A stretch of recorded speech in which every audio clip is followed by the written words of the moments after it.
Hello everyone, welcome again to our academy. We are continuing our course How to Think Logically, and we'll talk about poetry or poetic evidence. We are talking about the matter of evidence, and we'll talk about a new matter, imageries, which are used in poetry or poetic evidence. Art and poetry are targeting our imagination. They aim to move our emotions.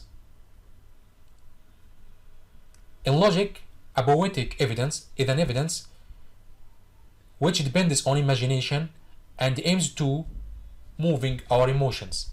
For example, someone may say, ignorance is a cancer.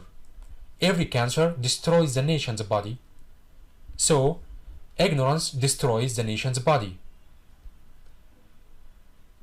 This is a syllogism. So, if your imagination is influenced by the premises, it will be influenced by the conclusion. If your emotion is moved by the premises, it will be moved by the conclusion. The premises here are imageries. This type of evidence doesn't aim to real judgment. It is not talking to our minds, our reason, our rational or intellectual powers. It is targeting our imagination, and it aims to moving our emotions. It's a poetic evidence or poetry. So, a poetic evidence is an evidence which depends on imagination and aims to moving our emotions. It doesn't aim to a real judgment. It uses a syllogism which premises are imageries.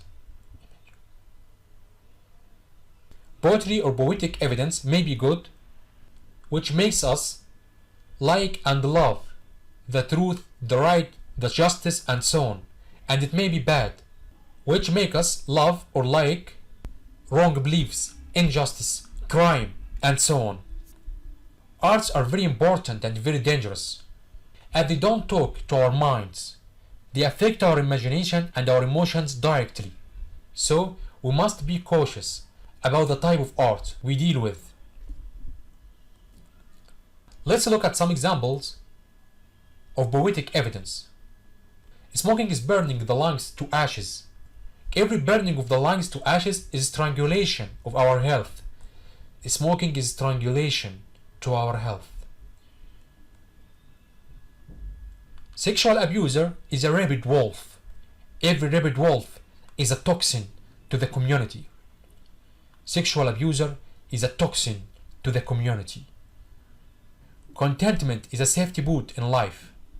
Every safety boot in life leads to the shore of happiness. Contentment leads to the shore of happiness. There are also some factors which make the poetic evidence more strong, like singing it with a beautiful sound, having some music with it, maybe some visual and sound effects, and maybe some dancing. These factors increase the effect of poetic evidence in our imagination and to our emotions. So a poetic evidence aims to emotional effect, moving of our emotions. Its form is syllogism. Its matter is imageries. Many great influencers and public speakers use both rhetorical evidence and poetic evidence together in their public speech, so their influence becomes greater. Let's listen to this historic speech from Martin Luther King. Even though we face the difficulties of today and tomorrow, I still have a dream. Yeah. It is a dream deeply rooted in the American dream. I have a dream that one day this nation will rise up and live out the true meaning of its creed. We hold these truths to be self-evident, that all men are created equal. I have a dream that one day on the red hills of Georgia, the sons of former slaves and the sons of former slave owners will they be able to sit down together at the table of brotherhood. I have a dream. So, thinking is divided into understanding and judgment. Understanding needs definition, judgment needs evidence. Both of them are made of matter and form. The matter of definition may be essentials or accidentals.